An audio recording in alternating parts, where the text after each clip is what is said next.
ഒട്ടേറെ ഔഷധ ഗുണങ്ങൾ കൊണ്ട് സമ്പുഷ്ടമാണ് പാവൽ. ജനുവരി, മാർച്ച്, മെയ്, ജൂൺ മാസങ്ങളിലാണ് പാവൽ കൃഷിക്ക് ഏറ്റവും യോജ്യമായ സമയം. 15 ദിവസം മുൻപ് തന്നെ കുമ്മായം ചേർത്ത് മണ്ണൊരുക്കി വെക്കണം. നല്ല ഇനം വിത്ത് തിരഞ്ഞെടുക്കാൻ പ്രത്യേകം ശ്രദ്ധിക്കണം. 8 മണിക്കൂറെങ്കിലും പാവലിൻ്റെ വിത്ത് വെള്ളത്തിലിട്ട് കുതിർത്ത് വെക്കണം.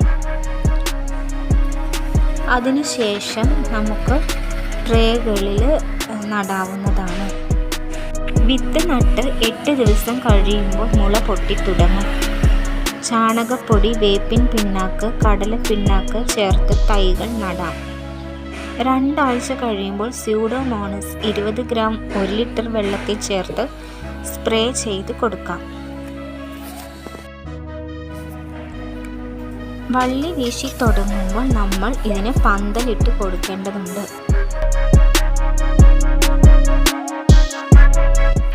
സ്യൂഡോമോണസ് തളിച്ച് 15 ദിവസം കഴിയുമ്പോൾ നമുക്ക് അടുത്ത വളം ഇട്ട് കൊടുക്കാവുന്നതാണ്.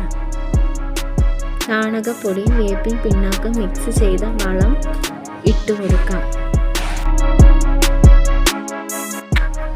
മണ്ണ് നന്നായിട്ട് ഇളക്കിയിട്ട് വേണം വളം ഇട്ട് കൊടുക്കാൻ. ചെടിയുടെ വേരോട്ടം കൂട്ടുന്നതിന് ഇത് സഹായിക്കും.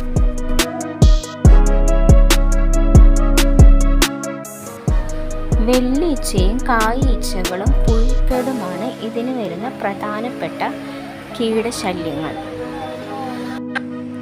അതിന് പരിഹാരമായിട്ട് വേപ്പെണ്ണ മിശ്രിതം 1 ലിറ്റർ വെള്ളത്തിൽ ലയിപ്പിച്ച് സ്പ്രേ ചെയ്ത് കൊടുത്താൽ മതിയാകും. 1 ഇടവിട്ട ദിവസങ്ങളിൽ നമ്മൾ ഇതിന് വെള്ളം നനച്ചു കൊടുക്കണം. സ്ലറി രൂപത്തിലുള്ള വളങ്ങളും ഇതിന് ഇട്ട് കൊടുക്കാവുന്നതാണ്.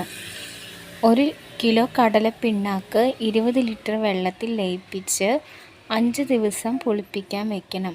അതിനുശേഷം 1 കപ്പിന് 5 കപ്പ് വെള്ളം ഒഴിച്ച് നേർപ്പിച്ച് വളമായി കൊടുക്കാം.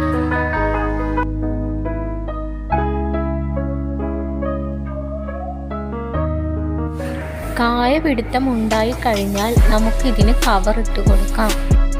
വെള്ളീച്ചയുടെയും കായീച്ചയുടെയും ശല്യത്തിന് ഇതൊരു പരിഹാരമാകും. നല്ല രീതിയിലുള്ള വളപ്രയോഗവും കീടനിയന്ത്രണവും നനയും ഉണ്ടെങ്കിൽ 2 മാസം കൊണ്ട് തന്നെ പാവൽ നന്നായിട്ട് വിളവെടുക്കാനായിട്ട് കഴിയും.